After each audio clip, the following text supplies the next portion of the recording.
I found a free skirt pattern from that issue, and of course, I immediately started to change it. In today's video, I have a mission. I'm gonna show you how to sew functional jeans pockets. And of course, these are for a doll, but they are made exactly in the same way of regular size people jeans, because of course, when I sew for my dolls, I will apply an unnecessary level of detail. So let's go. As I said you before, I'm gonna use the Smart Doll pattern so you can print it out and follow my instructions. But I don't have a Smart Doll yet, but maybe I may or may not have a Smart Doll on the way, allegedly. But in the meantime, I'm just gonna fit that skirt for another doll. I wanted to make just a plain mini skirt, but I part from the original pattern. You know me. I look at it for 5 minutes and then I started to modify it. Well, anyways, I have now the pattern modified for just a plain skirt, but I have all the pieces we need to make the front pockets. And of course, I'm gonna use today raw denim. And because I love the edge of the raw denim, I'm making sure to cut the pattern to the edge so I can just be keeping it. You have to identify all the pieces. For example, I know that this one is the facing of the pocket, and the pocket, I'm gonna cut it with cotton.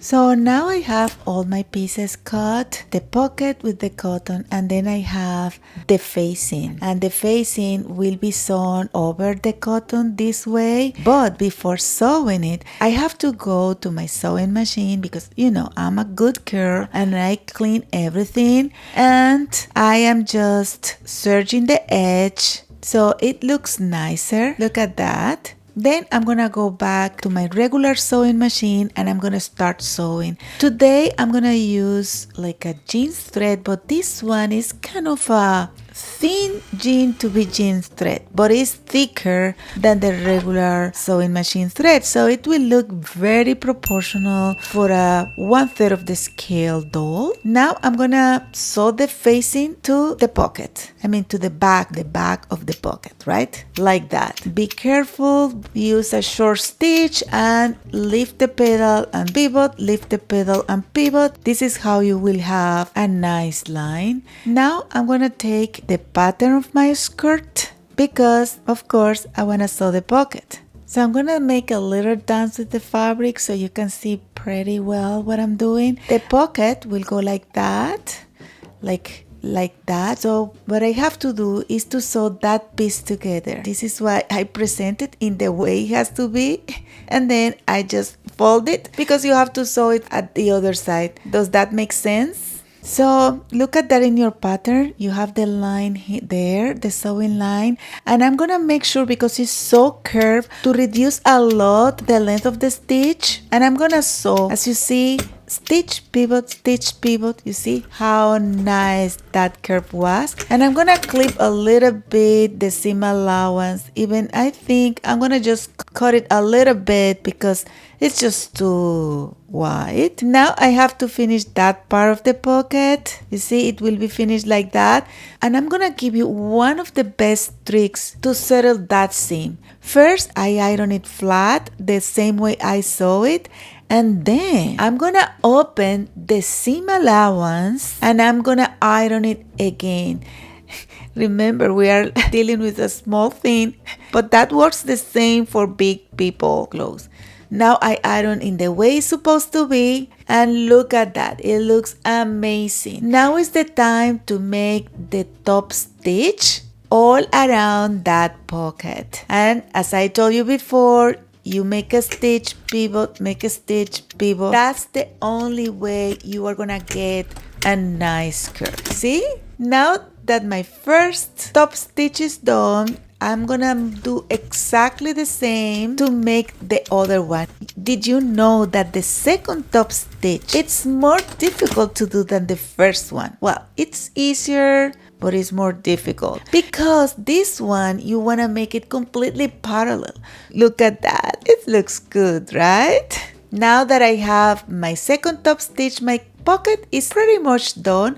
I just need to close that pocket and it will be all good. And you know me, you can close it and then search, but I want to make it nicer. So I'm gonna make a stitch very, very, very, very close to the edge, like so, you see? And I'm gonna use still a scissor and I'm gonna just cut like the excess of material, leaving like 2 millimeters, and then I'm gonna turn that, make sure to accommodate very, very well the corner. And when that is well folded, you can even iron it if you want. I can do my second stitch, and I have a French seam.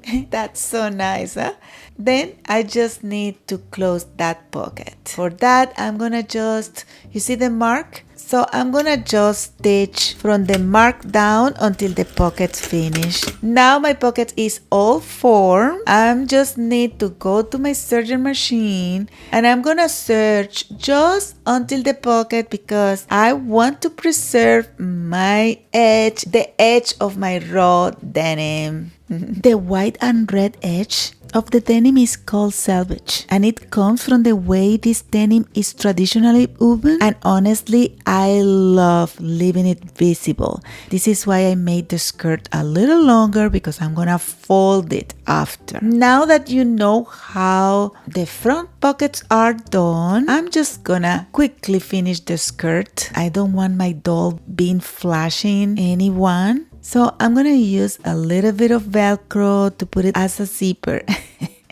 Technically, the pattern doesn't need a closure, but I would prefer the doll not casually flash everyone, so Velcro it is. To make the front curve, I call it J because it kind of has the shape of the J, but is really very tricky. You have to make sure when you sew all those curves to reduce the length of the stitch. I'm almost done with the skirt and I'm gonna work now with the back pockets, and of course I cut those pockets, leaving the selvedge at the edge just to make it a little bit more edgy. I have to admit though that sewing this raw denim is a little bit more difficult than any regular jean because that fabric is a little bit thicker, so I'm not sure if that is very recommended for a doll. My first set of back pocket was horrible, so I just make a second set. And I'm almost done and I'm just mortifying myself, and I am trying to make a flat fell stitch at the back. I have to admit this project is 50% sewing and 50% trying to keep all my posture. I'm trying the skirt for my doll, and you know this skirt's supposed to be low rise, but I'm gonna make it like a medium rise, so I kind of make darts that I shouldn't, but it's okay. Nobody will see that. Now I'm almost done with my skirt and I'm making the hem. And of course I told you that I'm gonna show the selvedge, but I still feel like I left too much. So I'm cutting it a little bit and I'm gonna make the hem again to see if my second time will look a little better. This skirt is for my doll, it's not for my grandmother or for me. I'm almost done and I'm making the waistband now, and I'm not gonna lie, this part has been the most difficult today because of my fabric choice. But anyways, I did it. It's all done. I add the snaps and the rivet, and now I think I should kind of destroy it a little bit. I mean, artistically, huh? You know that your jeans always will look better after kind of an identity crisis. So I'm gonna sand the jeans just to distress them a little bit where, you know, the usual places. Now I like it more. What do you think? Yeah, I think I like the results, and now I'm gonna just wash it, and I'm gonna wash it with all my jeans all together. And now this is the final skirt. I was going to add even more details, but honestly this deserves its own video.